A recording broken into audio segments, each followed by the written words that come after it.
18 caméras, 5 capteurs d'obstacles, dont un sur le toit, une grosse armoire pour calculer les trajectoires et un ingénieur qui contrôle le tout. Un test grandeur nature, au cœur de la circulation. Pour ces essais, un opérateur de sécurité est présent, mais à l'avenir, il n'y aura plus personne à bord. Alors là, c'est vous qui avez freiné, là? Non, non, je touche rien. Je ne fais strictement rien. Il s'insère tout seul dans le flot des voitures. C'est assez bluffant, mais parfois, il pile.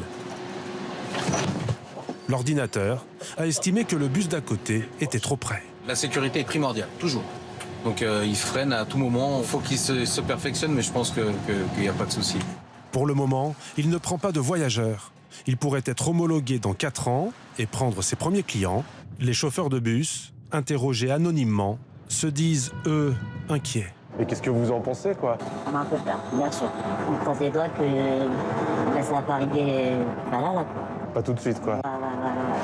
Mais pour nous, il y aura plus de chômage, d'emploi. De toute façon, on est la dernière génération de chauffeurs. Plus de chauffeurs, mais un seul superviseur derrière ces écrans qui gère le système à distance. C'est le pari de la RATP. L'autonomie à la mobilité. Évidemment qu'on y croit. Pour autant, ça ne veut pas dire que dès demain, il y aura des services, parce qu'il y a un cadre réglementaire. Dans tous les cas, il faut plutôt attendre vers 2030.